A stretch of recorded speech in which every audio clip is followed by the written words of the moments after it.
Assalamualaikum warahmatullahi wabarakatuh. Kami dari kelompok 4 ingin mempresentasikan materi dinamika rotasi. Sebelumnya, izinkan kami untuk memperkenalkan diri. Saya Dharma Yudha Wibrianto selaku moderator, kemudian ada Aisyah Salsabila, lalu Febria Eka Dewi, lalu Bertina Nesliovi, Silvi Nindanggraini, dan Tia Nur Agustin. Pendahuluan, untuk gerakan benda besar ini kita amati adanya gerak perputaran rotasi di samping adanya gerak translasi. Jadi secara umum gerak benda besar merupakan kombinasi gerak translasi dan gerak rotasi. Sebelum kita lanjut ke materi selanjutnya, alangkah baiknya kita paham dan mengerti apa yang dimaksud benda tegar. Benda tegar adalah benda yang ikatan antar atomnya sangat kuat, sehingga tidak terjadi gerakan relatif antar atom yang mempunyai ciri apabila benda tersebut kita kenai gaya, seperti gaya tekan, gaya gesek, dan lain-lain, maka bentuk dari benda tersebut tidak berubah. Contohnya, semua benda padat, kecuali yang berwujud plastisin. Selanjutnya, momen inersia. Momen inersia adalah ukuran kelembaman suatu benda untuk berotasi terhadap porosnya. Besaran ini adalah analog rotasi daripada massa. Momen inersia bertindak dalam dinamika rotasi, seperti massa dalam dinamika dasar, dan memiliki hubungan selang momentum sudut dan kecepatan sudut, momen gaya dan percepatan sudut, dan beberapa besaran lainnya. Sebagai contoh, bola basket dengan bola voli, yang dimana bola basket lebih awet dalam berotasi dibandingkan dengan bola voli. Mengapa demikian? Karena massa dari bola basket lebih besar dari massa bola voli, yang dimana massa berbanding lurus dengan momen inersia.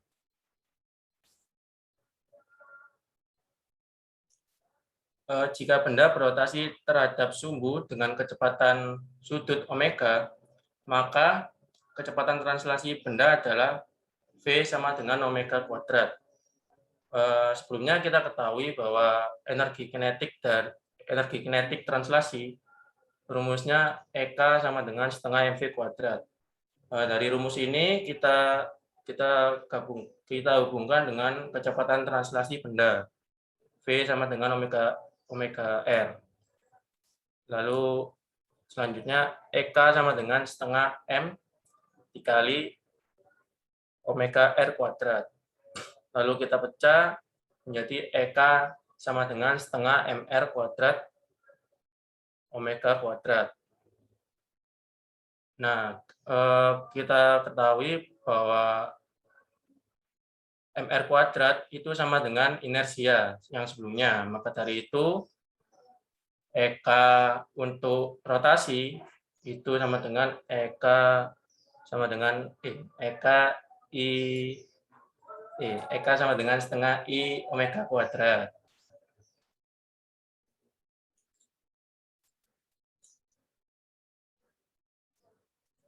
Selanjutnya, momen inersia sejumlah partikel. Jika sistem yang sedang kita bahas mengandung sejumlah partikel, maka momen inersia total sistem tersebut merupakan jumlah momen inersia masing-masing partikel. Penjumlahan dapat dilakukan secara aljabar biasa. Karena pada pelajaran ini kita anggap momen inersia merupakan besar skalar. Pada pelajaran fisika lanjut, sebenarnya momen inersia merupakan bukan skalar, melainkan tensor rank 2 atau matriks. Dari gambar 9.4 ini, kita misalkan momen inersia masing-masing partikel adalah I1 sama dengan M1 R1 kuadrat, I2 sama dengan M2 R2 kuadrat, sampai IN sama dengan MN RN kuadrat. Dalam ungkapan di atas, MI adalah massa partikel ke I, dan RI adalah jarak partikel ke I dari sumbu putar. Momen inersia total sistem partikel adalah I total sama dengan I1 plus I2 ditambah sampai plus IN. Selanjutnya, jika sumbu putar sejajar dengan vektor sembarang R, seperti pada gambar 9.5, maka vektor satuan searah sumbu putar adalah rumus vektor satuan R sama dengan vektor R dibagi panjang R. Jarak benda ke sumbu putar adalah X sama dengan vektor satuan R dikali RI. Misalkan benda MI berada pada posisi sembarang RI, dan kita pilih sumbu putar sejajar dengan sumbu Z pada gambar 9.5, jika sudut antara sumbu putar dengan vektor posisi benda adalah I, maka jarak tegak lurus benda ke sumbu putar adalah, kita pakai X sama dengan RI sin theta. Dengan demikian, momen inersia benda terhadap sumbu putar adalah inersia I sama dengan massa benda I dikali X kuadrat.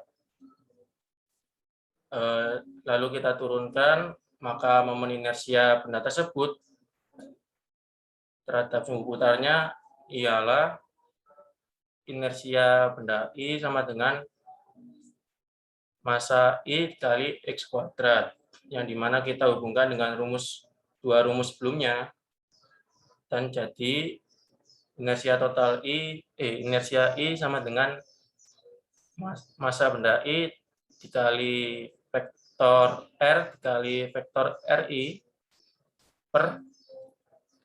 per panjang R di kuadrat.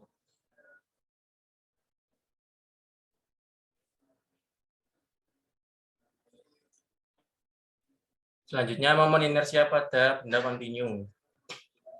Sebelumnya kita sudah mempelajari bagaimana menghitung momen inersia pada partikel. Lalu bagaimana dengan inersia pada benda kontinu atau benda tegar? Nah, pada benda tegar ini massa benda terkonsentrasi pada pusat massanya dan tersebar pada jarak yang sama dari titik pusat massa benda. Oleh karena itu, momen inersia benda tegar dapat dihitung menggunakan teknik integral dengan persamaan I sama dengan integral R kuadrat dr. Dari gambar di samping dapat dilihat bahwa kulit silinder memiliki jari-jari tebal, yaitu R2, tebal dr, jari-jari dalam R1, dan dengan panjang L. Jika massa jenis silinder atau ρ, yaitu massa tiap satuan volume, maka dapat tulis dengan persamaan Tm sama dengan ρ kali dV. Kita ketahui bahwa volume silinder dari gambar di samping dapat dirumuskan dengan dV sama dengan 2πr dr dikalikan L. Sehingga dengan demikian, maka massa silinder dapat dicari dengan persamaan Tm sama dengan ρ dikali dV. Tm sama dengan ρ dikali 2πr dr kali L. Tm sama dengan 2pi dikali ρ kali L kali R dr.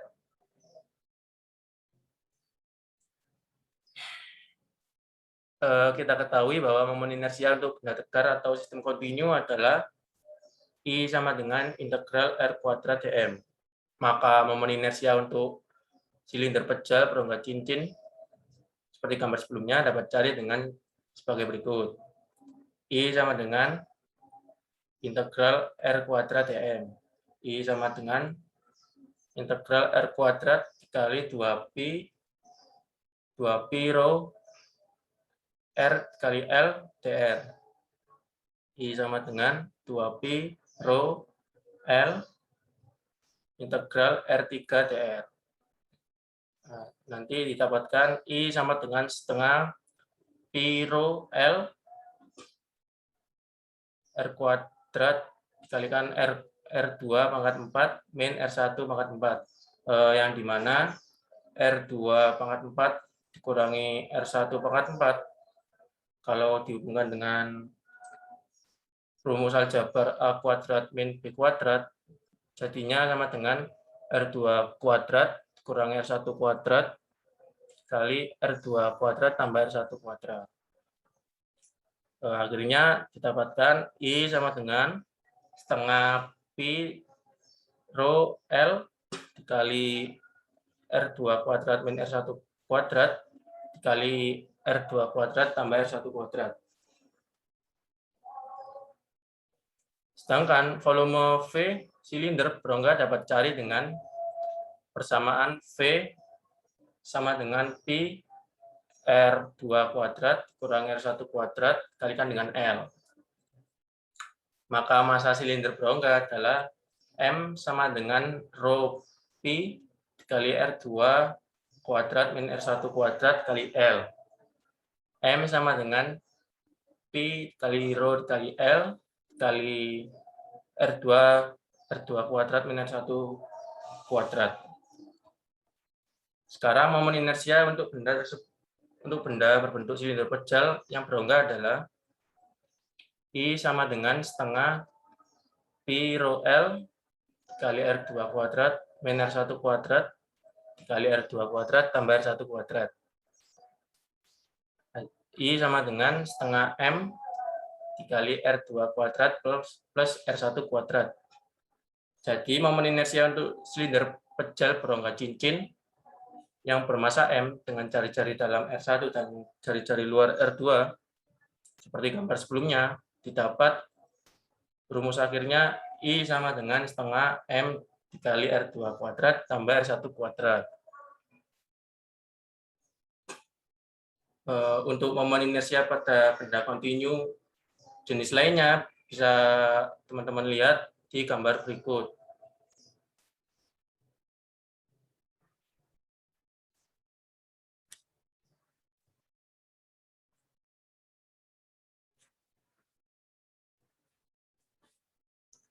Untuk materi selanjutnya bisa dilanjutkan oleh teman saya. Lanjutkan materi dinamika rotasi tentang dalil sumbu sejajar. Dalil sumbu sejajar. Momen inersia sebuah benda, khususnya yang memiliki bentuk tidak teratur, lebih mudah ditentukan terhadap sumbu yang melalui pusat massa. Penentuan ini dapat dilakukan secara eksperimen atau percobaan. Namun, bagaimana menentukan momen inersia benda tersebut jika sumbu tidak melalui pusat massa? Untuk maksud tersebut, kita ditolong oleh suatu dalil yang namanya dalil sumbu sejajar. Asalkan momen inersia terhadap sumbu pusat massa diketahui, maka momen inersia pada sembarang sumbu yang sejajar dengan sumbu pusat massa dapat ditentukan. Syarat yang perlu diketahui adalah massa benda dan jarak antara dua sumbu yang sejajar.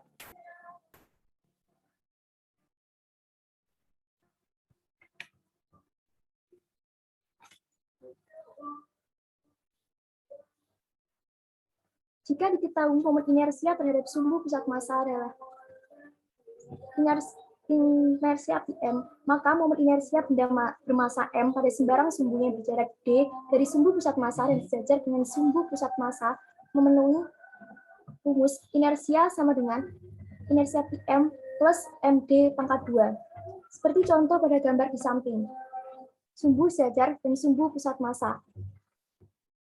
Gambar tersebut menentukan momen inersia pada sumbu sembarang yang sejajar pada sumbu pusat massa.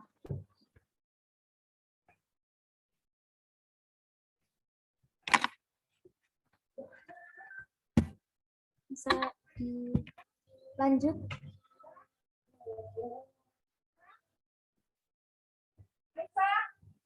Dalil sumbu sejajar dapat dibuktikan dengan mudah secara integral, seperti dijelaskan berikut ini.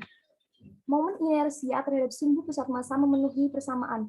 Momen inersia terhadap sumbu sejajar sumbu pusat massa dan berjarak D dari sumbu pusat massa adalah inersia Pn sama dengan integral X pangkat 2 dm. Yang dirumuskan, inersia sama dengan integral dalam kurung X tambah D dalam kurung pangkat 2 dm sama dengan integral dalam kurung X pangkat 2 tambah 2 dx tambah D pangkat 2 dalam kurung dm sama dengan integral X 2dm tambah 2D integral X dm tambah D2 integral dm.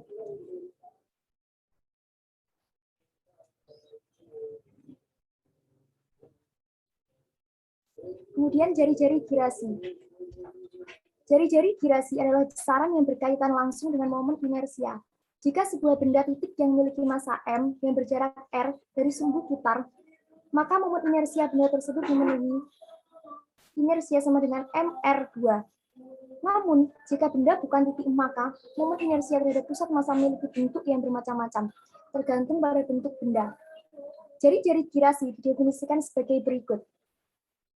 Misalkan sebuah benda memiliki momen inersia I terhadap suatu sumbu.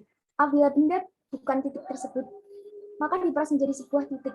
Berapakah jarak titik tersebut dari sumbu yang sama agar momen inersia sama dengan momen inersia benda pada awal? Jarak inilah yang disebut jari-jari girasi. Karena benda sudah diperas menjadi titik massa, maka momen inersianya memenuhi 2 mRg. Karena momen inersianya harus sama dengan momen inersia pada awal, maka diperoleh persamaan mn inersia G 2 atau M1Rg. Seperti contoh berikut. Slide setelahnya.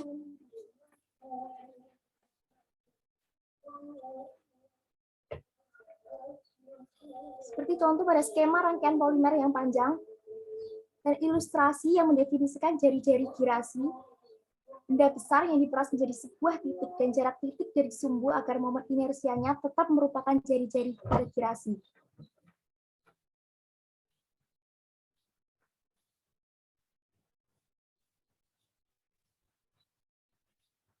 Kemudian momen gaya. Momen gaya telah kita pelajari di bab-bab awal, bahwa benda yang diam akan bergerak hanya jika pada benda tersebut bekerja gaya. Benda yang sedang bergerak akan mengalami perubahan kecepatan ketika pada benda tersebut dikenai gaya. Ini merupakan ungkapan hukum 2 Newton. Hal serupa berlaku pada gerak rotasi. Benda yang diam akan berotasi jika benda tersebut bekerja suatu besaran yang namanya momen gaya atau torka. Benda yang sedang berotasi akan mengalami perubahan kecepatan sudut jika pada benda tersebut juga bekerja momen gaya. Torka akan menghasilkan kecepatan rotasi. Untuk menentukan rumus, mari kita lakukan percobaan seperti dalam contoh berikut. Pertama, kita ubah gaya yang bekerja pada benda yang sama dan pada jarak yang sama dari sumbu rotasi. Kita akan mengamati bahwa makin besar gaya yang diberikan, maka kecepatan rotasi akan semakin besar. Ini berarti makin besar gaya, maka torka akan semakin besar. Jadi kita akan dapatkan perbandingan torka PF seperti pada gambar di samping. Kedua, kita ubah jarak tempat gaya bekerja dari sumbu rotasi, tapi tetap mempertahankan besar gaya seperti pada gambar. Lalu kita akan amati bahwa makin besar jarak dari sumbu, maka kecepatan rotasi akan semakin besar. Berarti makin torka akan semakin besar. Jadi kita akan dapat keseimbangan.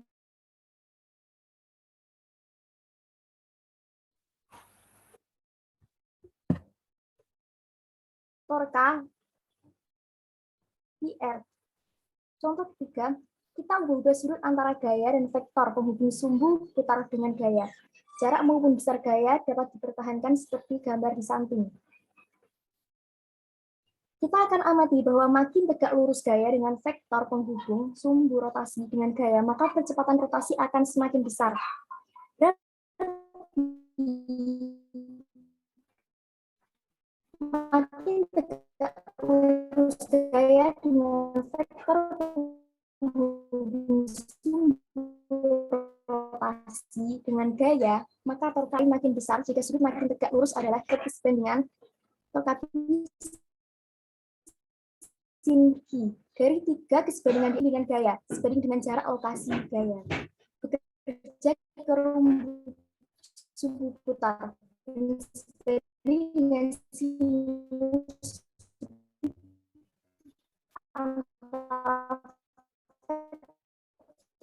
posisi gaya bekerja dan vektor gaya sendiri. Dengan demikian kita dapat persamaan torka sebagai berikut. Torka sama dengan RF sin Q. Dalam rotasi vektor torka dapat ditulis RT. Kemudian torka. Selanjutnya.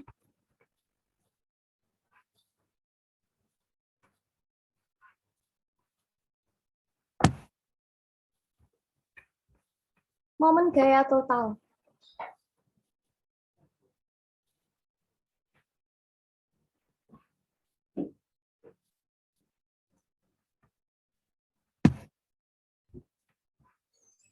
Momen gaya total. Jika pada sebuah benda bekerja sejumlah gaya secara bersamaan, maka momen gaya total merupakan jumlah vektor dari momen gaya yang dihasilkan oleh masing-masing gaya. Masing-masing gaya adalah gaya satu, vektor gaya 1 sama dengan vektor R1 kali F, vektor F1. Vektor gaya 2 sama dengan vektor R2 kali F, vektor F2. Vektor gaya I sama dengan vektor RI kali vektor FI. Atau dalam notasi nalar, gaya 1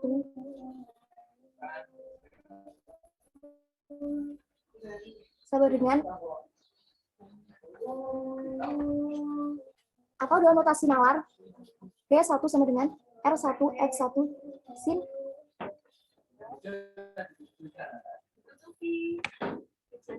I1. Gaya 2 sama dengan R2 F2 sin 2. Gaya I sama dengan RI F1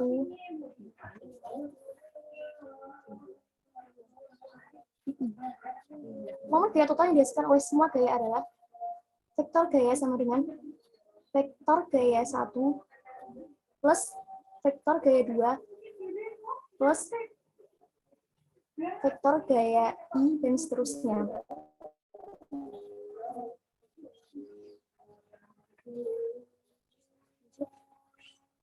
Hukum 2 Newton untuk rotasi benda tegar. Serupa dengan ungkapan hukum 2 Newton untuk gerak translasi, yaitu FMA, maka untuk gerak rotasi, hukum 2 Newton dapat diungkapkan dalam bentuk yang sangat serupa. Yang harus dilakukan pertama kali adalah mencari momen gaya total yang bekerja pada sistem benda yang akan kita tentukan persamaan geraknya. Jika momen inersia diketahui, maka hukum 2 Newton adalah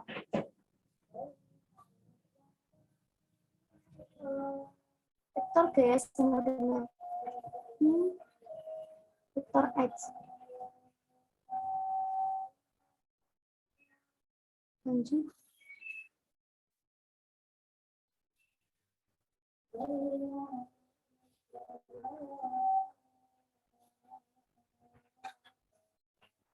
Ada sebuah kasus yang menarik, yaitu momen gaya yang dihasilkan oleh gaya sentral.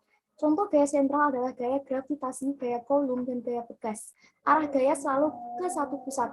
Vektor gaya sentral dapat ditulis dalam bentuk umum. Vektor F sama dengan min F dalam kurung R, vektor R. Dengan F dalam kurung R adalah besarnya gaya, dan R adalah vektor satuan arah radial. Posisi benda setiap saat selalu dapat ditulis vektor R sama dengan R vektor R. Dengan demikian, momen gaya yang dihasilkan gaya sentral adalah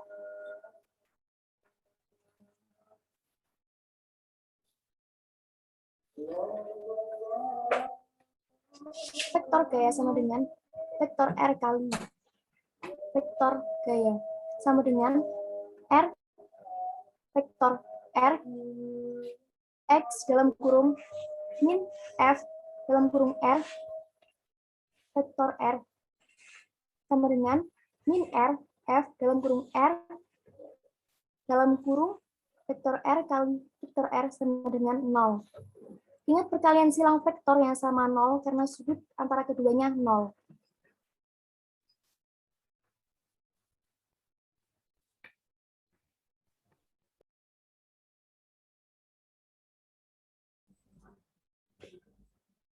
teorema kerja energi gerak rotasi, kemiripan gerak rotasi dan translasi, maka teorema tersebut dapat diterapkan langsung pada gerak rotasi benda tegar dengan mengganti besaran-besaran yang sesuai.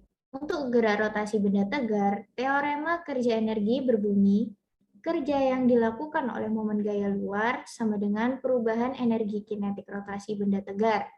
Pernyataan tersebut dapat diungkapkan dalam rumus W momen sama dengan delta K rotasi. Persamaan tersebut dapat diturunkan dengan cara sebagai berikut.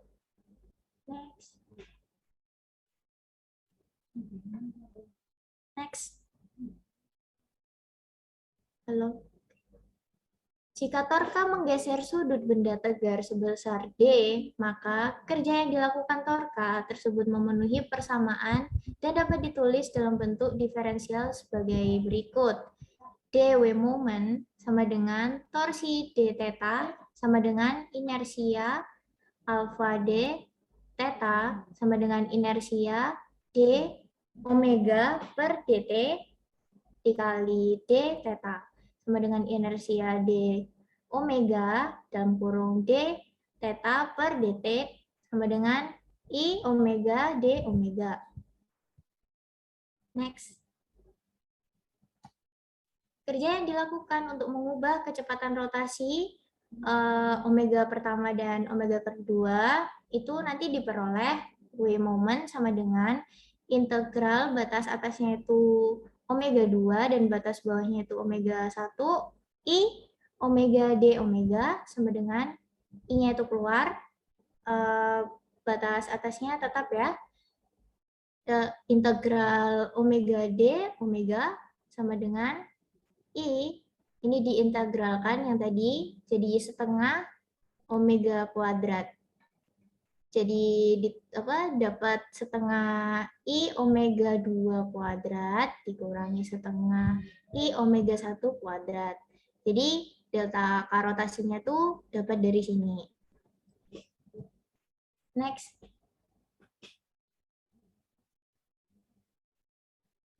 Teorema kerja energi umum. Jika benda hanya dilakukan gerak rotasi, maka energi kinetiknya hanya energi kinetik rotasi atau kairot. Namun, secara umum, benda tegar melakukan gerak translasi dan rotasi secara bersamaan. Sehingga pada perhitungan teorema kerja energi umum, kita harus memperhitungkan kerja dari gaya dan kerja dari momen gayanya. Contohnya itu pada gabungan gerak translasi dan rotasi itu roda yang berputar atau menggelinding. Next. Efek dari kerja tersebut adalah munculnya perubahan pada energi kinetik translasi dan energi kinetik rotasi, sehingga akan dapat disimpulkan bahwa kerja yang dilakukan gaya luar dan momen luar sama dengan perubahan energi kinetik translasi dan rotasi benda tegar. Jadi persamaannya tuh kayak gini, W gaya plus W momen sama dengan delta K translasi plus delta K rotasi.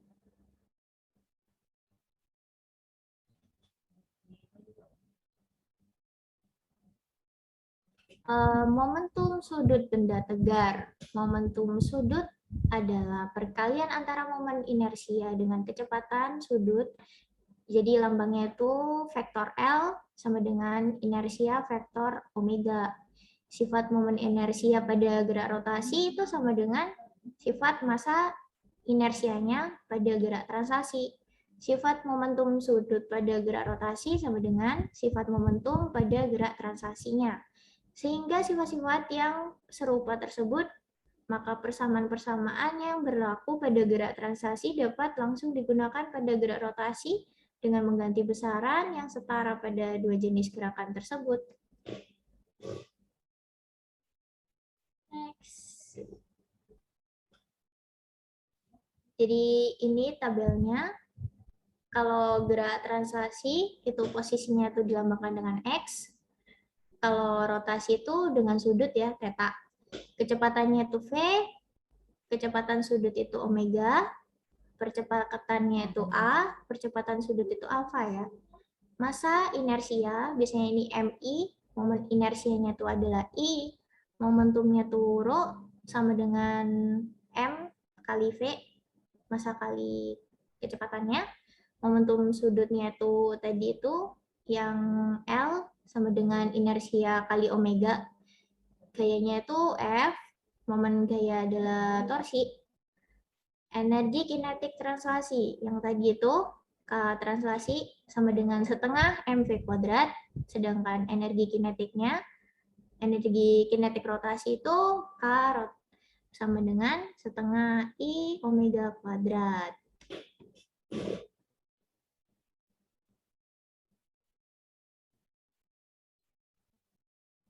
Menggelinding dan selip. Jika jalan yang dilalui kasar, roda menggelinding dengan baik. Jika jalan yang dilalui itu licin, roda itu akan keselip. Perputaran roda disebabkan adanya gaya gesekan antara roda dengan jalannya.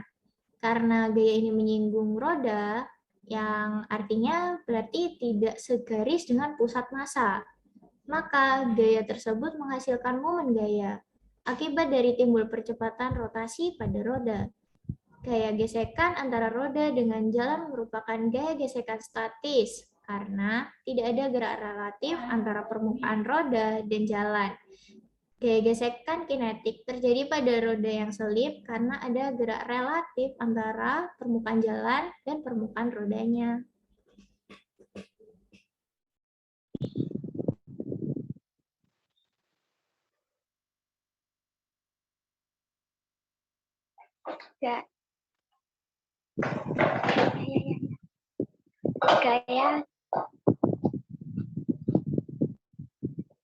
Gaya gesekan statik berlaku hubungan Fs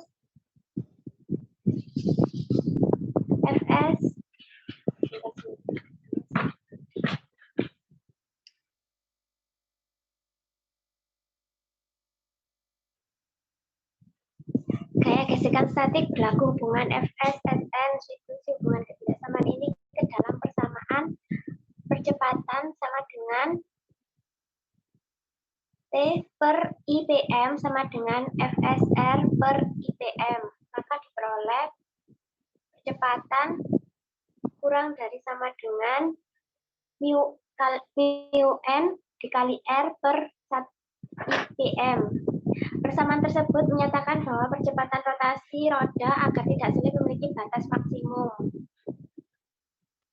Nilai terbesar percepatan rotasi yang bisa dimiliki roda agar tidak selip adalah percepatan maksimum sama dengan mu s nr per IPM. Hubungan antara percepatan rotasi dan percepatan translasi yaitu A sama dengan AR. Percepatan translasi maksimum agar roda tidak selip adalah A maksimum sama dengan A maksimum kali R. Next. Kondisi terjadinya selip dan tidak selip dapat diringkas sebagai berikut. Pertama, roda tidak mengalami selip atau menggelinding murni jika percepatan sama dengan percepatan maksimal. Percepatan sudut dan percepatan translasi memenuhi hubungan A sama dengan A kali R. Yang kedua, roda mengalami selip jika percepatan lebih dari percepatan maksimum. Percepatan sudut dan percepatan translasi memenuhi ketidaksamaan A lebih besar dari percepatan translasi. Karena gaya normal tidak hanya ditentukan oleh massa roda, tetapi oleh massa kendaraan secara keseluruhan termasuk muatan. Kendaraan besar mendapat gaya normal yang besar sehingga percepatan maksimum agar tidak tergelincir sangat besar. Gambar di atas merupakan ban untuk kendaraan beroperasi di jalan yang licin atau berlumpur. Untuk gambar yang di bawah itu merupakan ban untuk kendaraan umum di jalan raya. Next.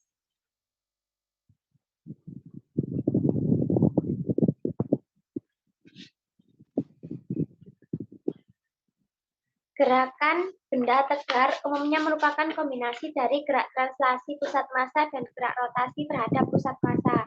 Akibat Akibatnya, energi kinetik yang dimiliki benda tegar yang sedang bergerak merupakan gabungan dari energi kinetik dua macam gerakan tersebut. Energi kinetik translasi pusat massa adalah rumusnya adalah ini seharusnya EK ya, energi kinetik maksudnya. Energi kinetik translasi sama dengan setengah M V kuadrat PM. Sedangkan energi kinetik rotasi terhadap pusat massa rumusnya energi kinetik rotasi ya sama dengan setengah IPM mega kuadrat PM. Dengan demikian, energi kinetik total benda tegar yang sedang bergerak adalah Q total sama dengan Q translasi plus K rotasi. Next.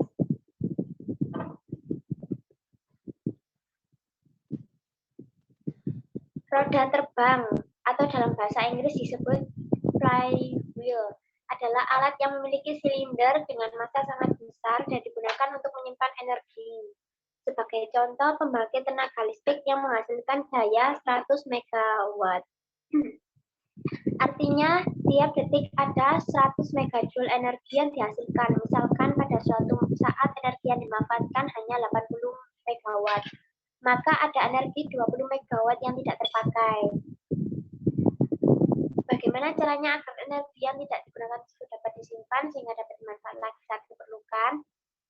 Jawabannya adalah biasanya orang-orang nyimpannya pakai baterai atau aki, tapi baterai atau aki itu cuma sedikit gitu bisa nyimpan, maksudnya kapasitasnya cuma sedikit. Sedangkan ini ada 80 MW.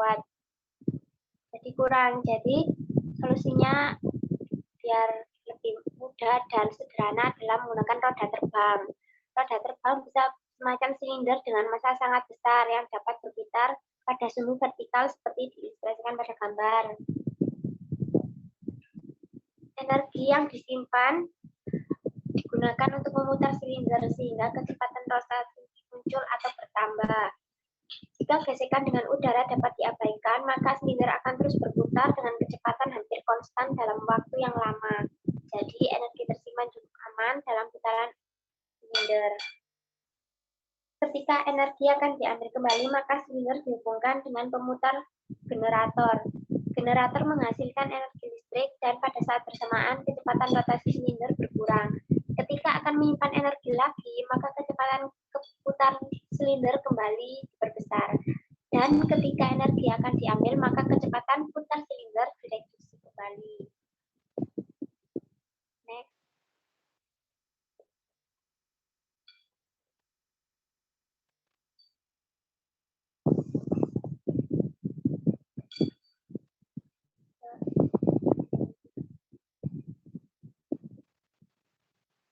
Kerja oleh momen gaya. Misalkan benda tegar sedang diam, pada benda tersebut kemudian dikenai dua gaya berlawanan arah, sama besar dan tidak segaris. Maka pusat massa benda tidak bergerak, sedangkan benda melakukan rotasi terhadap pusat massa. Karena muncul rotasi, maka telah terjadi perubahan energi kinetik rotasi benda dari 0 menjadi tidak 0. Energi kinetik translasi pusat massa sendiri tidak berubah. Untuk menentukan kerja yang dilakukan momen gaya, menggunakan rumus yang persis sama dengan saat menghitung kerja oleh gaya pada gerak translasi. Hanya mengganti F dengan T dan DX dengan delta kecepatan sudut. Jadi, jika momen gaya T bekerja pada benda tegar dan selama itu benda berotasi sebesar delta percepatan sudut, maka kerja yang dilakukan oleh momen gaya tersebut adalah seperti rumus bawah itu. Next.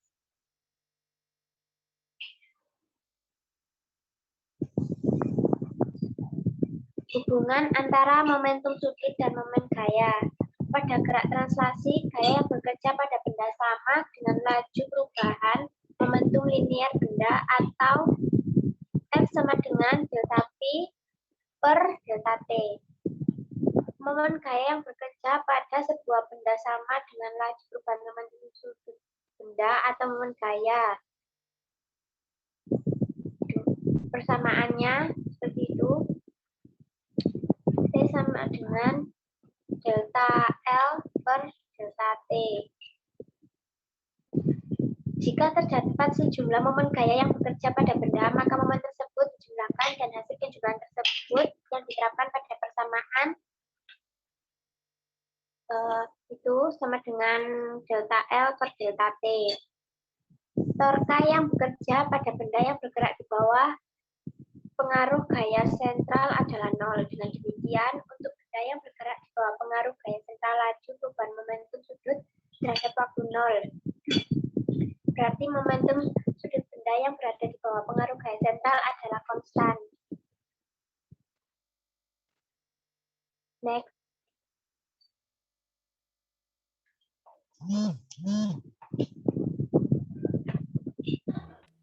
Hubungan antara momentum sudut dan momentum linear. Hubungan antara momentum sudut dengan momentum linear dapat dicari dengan cara berikut. D per dt kali vektor L kali vektor P sama dengan vektor dl per dt kali vektor P plus vektor L kali vektor dp per dt sama dengan vektor V kali vektor P tambah vektor R kali vektor dp per dt sama dengan 1 per M kali MV kali vektor P plus vektor L kali vektor dp per dt sama dengan 1 per M vektor P kali vektor P plus vektor L kali vektor dp per dt. Karena perkalian silang vektor yang sama hasilnya 0, maka suku pertama di ruas kanan hasilnya juga 0. Suku kedua di ruas kanan adalah perkalian silang vektor posisi dan gaya. Jadi dapat dituliskan sebagai berikut. D per dt kali vektor L kali vektor P sama dengan vektor R kali vektor F, atau vektor tau sama dengan D per dt kali vektor L kali vektor P. Dengan memperhatikan hukum 2 Newton untuk gerak rotasi, maka dapat disimpulkan bahwa bagian dalam tanda kurung di ruas kanan persamaan tau sama dengan D per dt kali vektor L kali vektor P merupakan momentum sudut. Akhirnya didapatkan hubungan antara momentum sudut dan momentum linear adalah vektor L sama dengan vektor L kali vektor P. Next.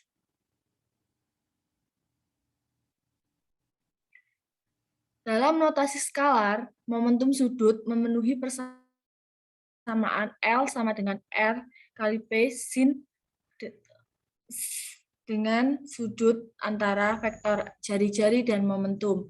Untuk menentukan sudut, harus gambar ulang vektor P dan R, sehingga pangkal kedua vektor tersebut berimpitan.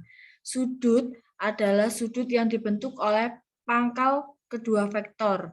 Dari persamaan L sama dengan RP sin, dinyatakan bahwa momentum sudut terbesar terjadi jika arah gerak benda tegak lurus sevektor jari-jari. Dalam kondisi gerak demikian, sudut sama dengan 90 derajat atau sinus 1, sehingga L sama dengan RP. Sebaliknya, jika arah gerak benda menuju atau menjauhi sumbu rotasi, sudut sama dengan 0 atau 180 derajat. Maka sinus sama dengan 0 sehingga L sama dengan 0. Seperti yang ditunjukkan pada gambar di samping. Next.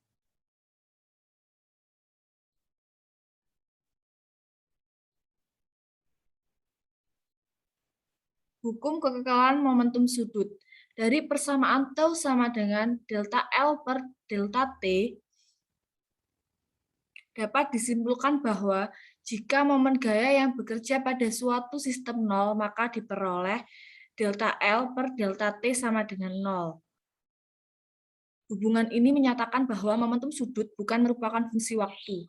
yang berarti momentum sudut bersifat kekal. Jadi, jika tidak ada momen gaya luar yang bekerja pada momentum sudut, sistem bersifat kekal. Momentum sudut akhir sama dengan momentum sudut awal. Next.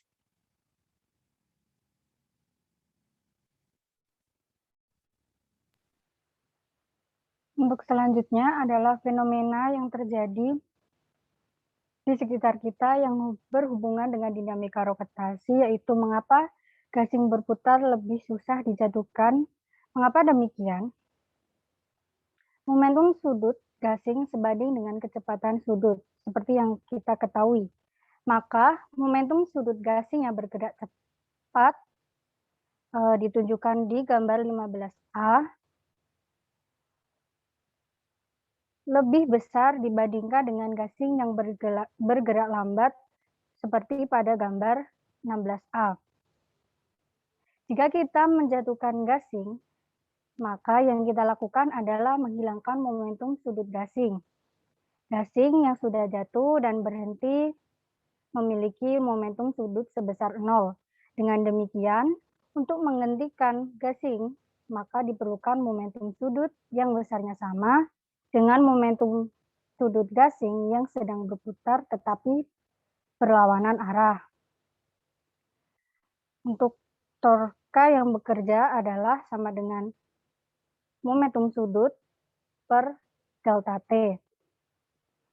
Karena momen gaya sebanding dengan gaya, maka gaya diperlukan untuk menjatuhkan gasing yang sedang berputar sebanding dengan momentum sudut gasing, sehingga gaya yang diperlukan untuk menjatuhkan gasing sebanding dengan kecepatan rotasi gasing. Selanjutnya, next.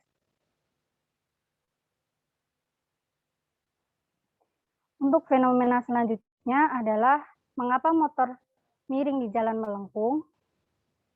Ketika benda bergerak melingkar, maka benda merasakan gaya keluar yang dikenal dengan gaya sentrifugal. Gaya ini akan menjungkalkan motor. Agar motor tidak terjungkal, maka pengendara harus menghasilkan reaksi penyeimbang, yaitu dengan cara memiringkan motor.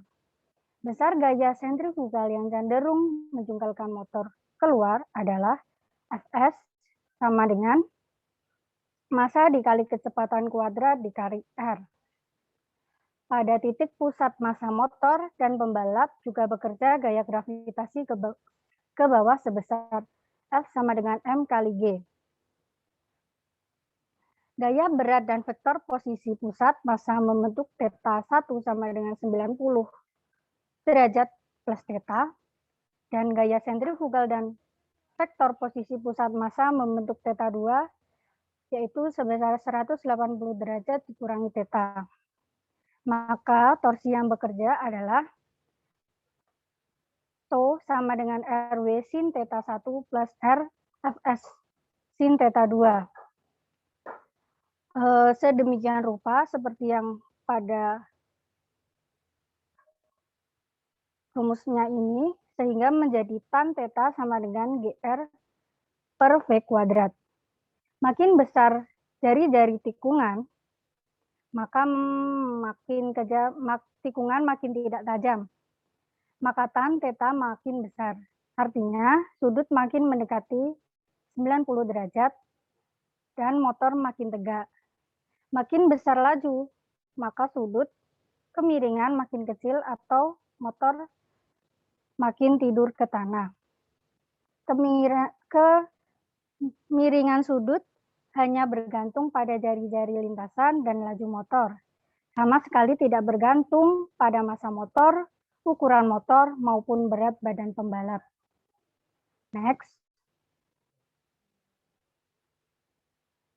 Selanjutnya adalah modulus elastisitas.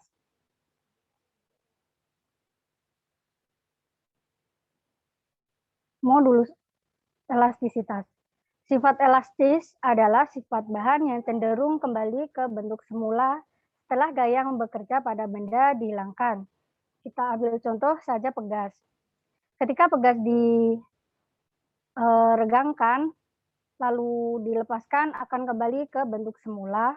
Begitu pula dengan sebaliknya, jika pegas ditekan, kemudian dilepaskan, akan kembali ke bentuk semula. Jika pegas ditarik cukup jauh, bisa terjadi setelah tarikan dihilangkan, panjang akhir pegas lebih besar dari panjang semula. Begitu pula sebaliknya, pegas ditekan cukup jauh, bisa jadi panjang akhir pegas lebih kecil dari panjang semula. Kondisi inilah yang disebut dengan pegas melampaui batas elastisitasnya.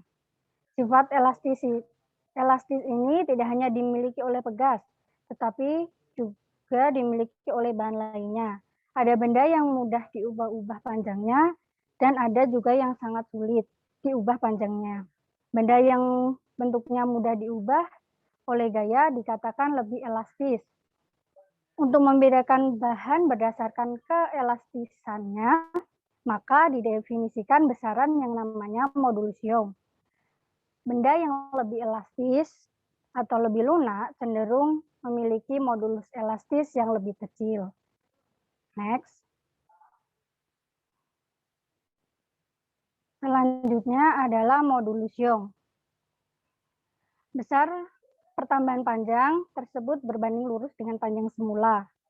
Delta L berbanding lurus dengan L. Konstanta dikenal dengan regangan atau strain. Ketika suatu gaya F ditekan atau digunakan untuk meregang sebuah benda yang memiliki luas penapang A, maka gaya tersebut disebar ke seluruh penapang benda. Benda gaya persatuan luas ini disebut tekanan atau regang atau stres. Tekanan sama dengan F per A. Perbandingan tekanan dan regangan untuk suatu benda selalu konstan, sehingga Y sama dengan tegangan per regangan sama dengan konstan. Konstanta Y dikenal dengan modulus Young bahan. Y sama dengan F per A per delta L per L, sehingga F sama dengan YA per L kali delta L, sehingga K sama dengan YA per L. Persamaan ini mirip dengan hukum Hooke untuk pegas F sama dengan K min Kx. Selanjutnya, next.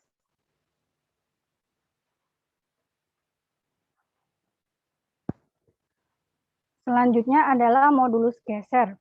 Di samping dapat menyebabkan benda berubah, berkurang atau bertambah, gaya juga dapat menyebabkan bentuk benda berubah.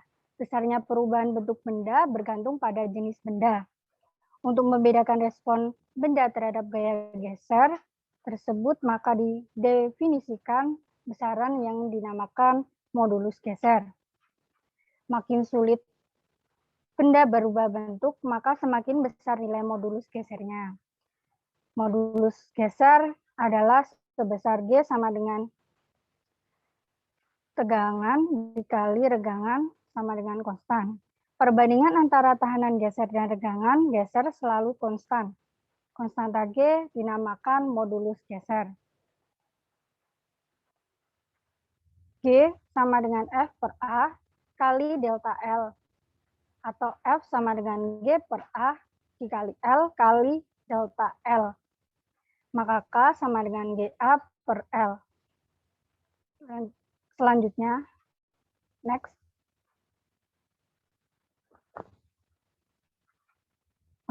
Selanjutnya adalah modulus volume.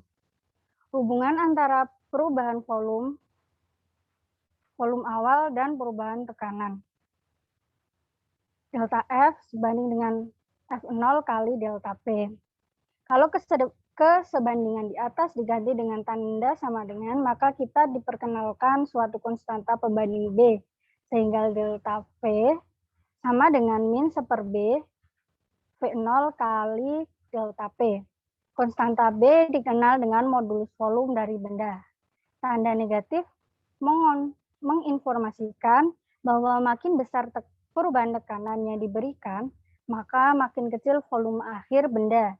atau tekanan menyebabkan pengurangan volume benda. Next.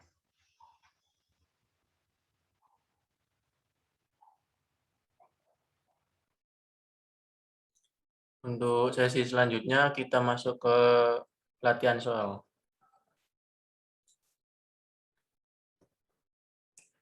Contoh soal yang pertama, diketahui 4 bola bermassa sama, yaitu adalah 200 gram.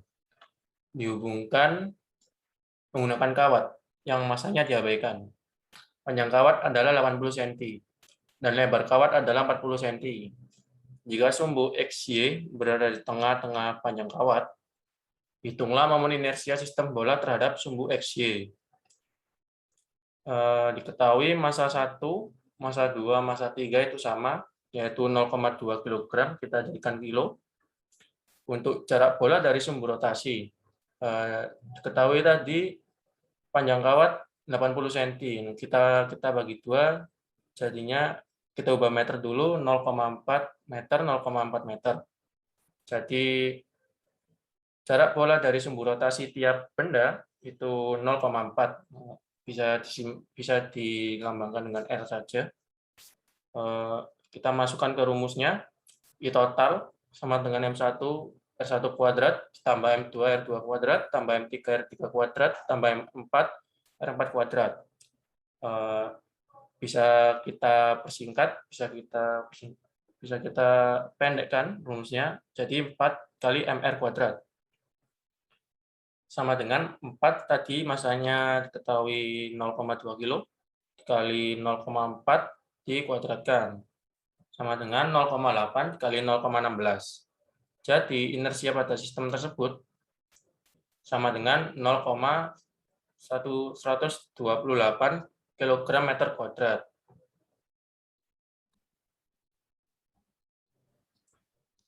Untuk contoh soal yang selanjutnya, massa masing-masing bola adalah 100 gram, dihubungkan dengan kawat yang massanya diabaikan. Panjang kawat adalah 60 cm, dan lebar kawat adalah 30 cm. Tentukan momen inersia sistem bola terhadap sumbu AB. Sebelumnya, ini gambarnya salah. Yang benar seperti yang ada di kertas ini. Diketahui M1 sama dengan 0,1 kg. M2 sama dengan M2 sama dengan M3 sama dengan M4. Nah, bisa kita ringkas menjadi M sama dengan 0,1 kg karena sama. Selanjutnya R1 sama dengan R2 sama dengan R3 sama dengan R4 sama dengan 0,3 meter. Bisa kita simpulkan saja menjadi R sama dengan 0,3 meter karena sama. Yang ditanya itu inersianya, inersia dari sistem bola tersebut. Untuk jawaban kita masukkan rumus. I sama dengan 4 kali M kali R2. Karena bendanya identik, kita langsung saja masukkan 4 kali M kali R kuadrat. Sama dengan 4 kali 0,1 kali 0,3 dikuadratkan sama dengan 0,4 dikali 0,09. Jadi I-nya dari sistem bola tersebut diketahui 0,036 kali E dengan satuan kilogram meter kuadrat.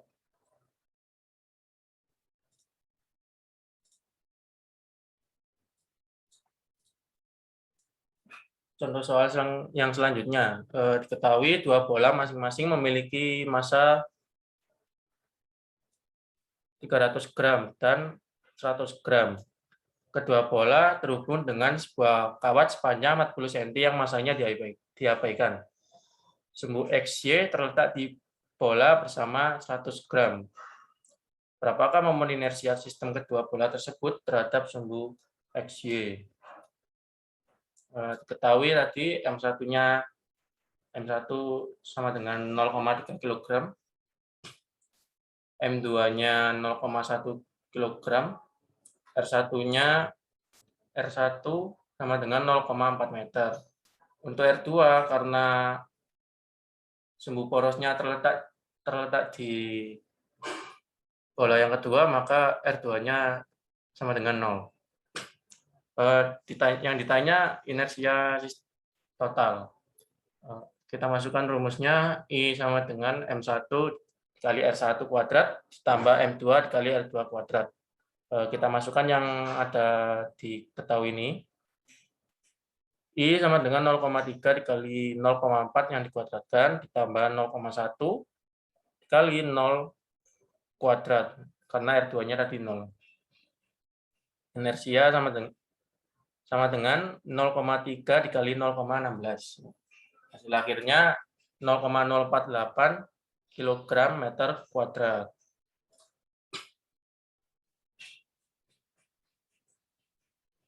Diberikan sebuah batang tipis dengan panjang 4 meter dan bermassa 0,2 kg, seperti gambar berikut. Jika momen inersia dengan poros di pusat massa batang adalah I sama dengan 1/12 ml kuadrat, tentukan besar momen inersia batang jika poros digeser ke kanan sejauh 1 meter. Pertama kita catat dulu yang diketahui. L-nya 4 meter, panjang batang tipis ini. Terus massanya 0,2 kg. Untuk inersia di pusat batang tipis, kita tulis 1/12 ml kuadrat. Yang ditanya I batang jika poros digeser ke kanan sejauh 1 meter. Kita masukkan I akhir, inersia akhir, sama dengan inersia pusat ditambah M kali R kuadrat. Terus kita masukkan IP-nya tadi 1/12 ml kuadrat ditambah mr kuadrat sama dengan 1/12 dikali 0,2 dikali 4 kuadrat ditambah 0,2 dikali 1 kuadrat ke kanan tadi. Sama dengan 1/12 dikali 2/10 dikali 16 tambah 0,2. Sama dengan 8/30 tambah 2/10. Kita samakan penyebutnya 30.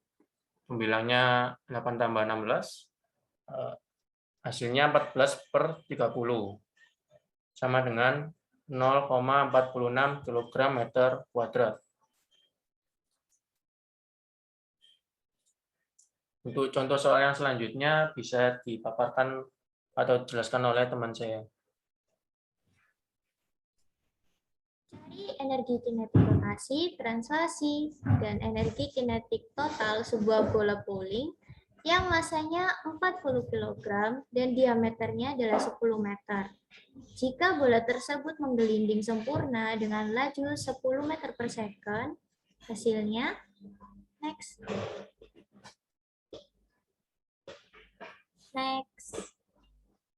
Jadi dapat diketahui ya, masanya itu kan 40 kg. Kemudian ini kok jari-jarinya bisa jadi 5. Tadi diameternya kan 10. Kalau jari-jari berarti setengahnya kan. Jadi dapatnya 5 meter. Terus untuk P, kecepatannya itu 10 meter per second. Tadi ditanya ya, Q rotasi, K translasi, dan itu energi kinetiknya. Jawabnya, pertama kita harus mencari inersianya dari bola. I sama dengan 2/5 massa kali jari-jari kuadrat. Sama dengan 2/5 dikali 40 dalam kurung 5 kuadrat. Ini 5 sama 40-nya dicoret, diperkecil jadi dapatnya 8. Kemudian hasilnya 16 kali 25, sama dengan 400 kg meter persegi. Terus dimasukkan ke K translasi. K translasi rumusnya setengah MV kuadrat. Lalu dimasukkan setengah kali 40 dikali 10 kuadrat. Ini dicoret, Dapatnya jadi 20 ya. Kemudian dikalikan 20 kali 100 sama dengan 2000 Joule. Next.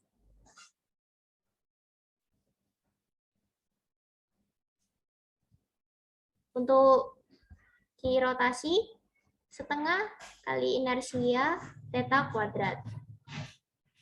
Sama dengan, salah, omega. Setengah kali inersia omega kuadrat.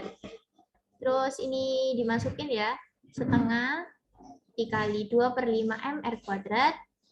Nah, ini omega itu dirubah jadi P per R kuadrat. Kecepatan per jari-jari. Sama dengan 2/10 massa kali kecepatan kuadrat sama dengan 2/10 kali 40, 10 kuadrat. Ini dicoret, jadinya dapat 4 ya. 2 kali 4, 8, dikali 100, jadinya dapat 800 Joule. Untuk energi kinetiknya, yang total sama dengan Q rotasi plus Q translasi. Sama dengan tadi udah dapat ya, 800 ditambah 2000, jadinya 2800 Joule. Buat soal yang kedua, sebuah drum yang penuh berisi pasir menggelinding dengan laju 5 cm per second. Massa drum beserta isinya adalah 100 gram dan diameternya adalah 50 cm. Cari energi kinetik rotasi, translasi, dan energi kinetik total drum. Caranya sama kayak tadi ya. Next. Jadi diketahui V-nya kan 5 ya, cm per second. Ini harus diganti jadi meter per second. Dapatnya 0,05 meter per second. Terus itu masanya 100 gram, dijadikan kilogram, dapat 1. Jari-jarinya itu 25 cm. Karena cm dirubah jadi meter dulu ya, 0,25 meter. Ditanya nih, K rotasi, K translasi, dan total kinetiknya. Ini kita cari dulu inersianya dari drum ya. I sama dengan mr kuadrat. Dimasukin I dikali, ini M-nya 1 ya, dikali 0,05 kuadrat, dapatnya 0,0025 kilogram meter kuadrat ya. Jadi biar gampang itu saya jadikan seperti ini, 25 kali 10 min 4 kilogram meter persegi. Terus cari K rotasinya setengah I omega kuadrat. Sama dengan setengah MR ini, kok R-nya R kuadratnya coret, sama-sama R kuadrat ya. Kan tadi omega itu bisa apa? Jadinya V kuadrat per R kuadrat. Karena ini sama jadi dicoret. Dapat setengah MV kuadrat, jadinya setengah 1 kali 0,05 kuadrat, 0,0025 per 2. Kami dibagi ini hasilnya 0,00125. Biar gampang jadinya 125 kali 10 min 5 Joule. Next. Next. Buat K translasinya setengah MV kuadrat. Dimasukin setengah 1 kali 0,05 kuadrat, 0,0025 per 2, jadi jadinya gini, 125 kali 10 min 5 Joule. Buat energi kinetik totalnya, K rotasi ditambah K translasi sama dengan 125 kali 10 min 5 ditambah 125 kali 10 min 5. Jadinya hasilnya 250 dikali 10 min 5. Sama dengan diperkecil lagi, 25 kali 10 min 4 Joule atau 0,0025 Joule. Next. Buat soal yang ketiga, sebuah silinder kecil dengan inersianya itu setengah kali mr kuadrat. Masanya ada 20 kg. Menggelinding tanpa selip pada suatu bidang datar dengan kecepatan 50 meter per second. Berapakah energi kinetik total silinder? Nah, next. Jadi diketahui ya, masanya itu kan 20 kg. P-nya itu 50 meter per second. Kita nyari EK-nya. Eka itu sama dengan Q rotasi plus K translasi. Setengah inersia dikali omega kuadrat tambah setengah mv kuadrat. Jadi omeganya itu dirubah dulu ya. Jadi ini v kuadrat per r kuadrat. Ini depannya setengah, tetap inersianya dimasukin yang tadi setengah mr kuadrat. R-nya ini dicoret ditambah setengah mv kuadrat. Jadi dapat hasilnya itu 1/4 mv kuadrat ditambah 1/2 mv kuadrat. Selanjutnya dulu, ini ada terusannya. Eka sama dengan 3/4 mv kuadrat. Jadi 1/4 tambah setengah itu dapatnya 3/4. Kemudian 3/4 dikali 20, M-nya ini dimasukin, sama V-nya kuadrat itu 50 meter per second, dimasukin ke sini, sama dengan 15 dikali 2.500. Dapatnya 37.500 Joule. Terima kasih.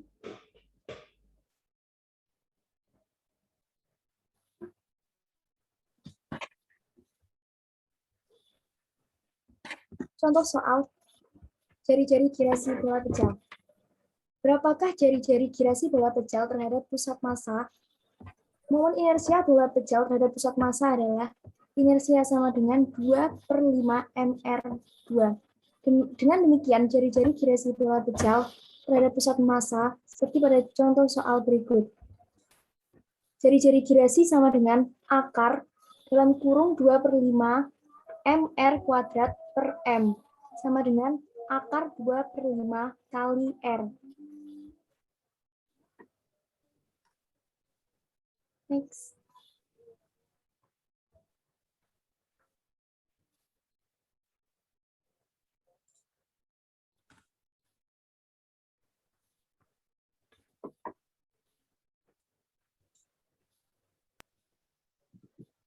Contoh soal 9. Sebuah benda kecil dengan massa 1,5 kg ditempatkan pada ujung batang tak bermassa.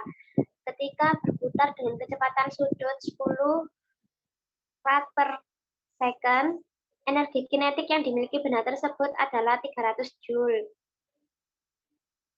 Hitung momen inersia benda, jarak benda ke sumbu rotasi, dan kecepatan translasi benda.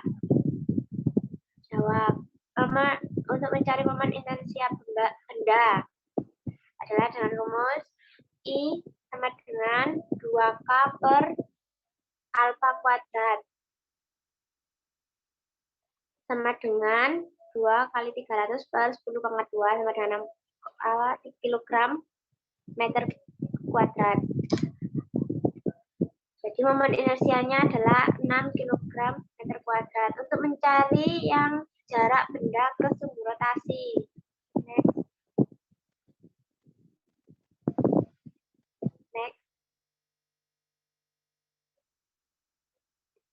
Jarak benda ke sumbu rotasi itu sama dengan jari-jari roda. Jadi cara mencarinya adalah dengan akar inersia per massa sama dengan 6 per 1,5 sama dengan 2 meter. Lalu untuk mencari kecepatan translasi benda itu sama dengan V sama dengan alfa R sama dengan 10 kali 2 sama dengan 20 meter per second.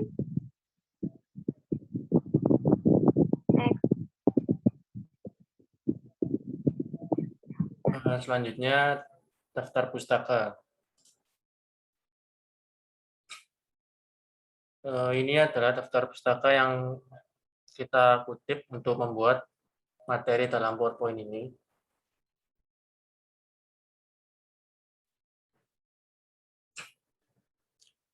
Untuk selanjutnya, kalau teman-teman ada yang ingin ditanyakan, silakan diketik di kolom komentar YouTube, nanti kedepannya akan kami respon dan kami jawab pertanyaan dari teman-teman.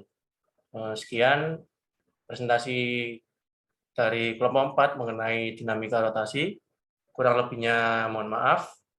Wassalamualaikum warahmatullahi wabarakatuh.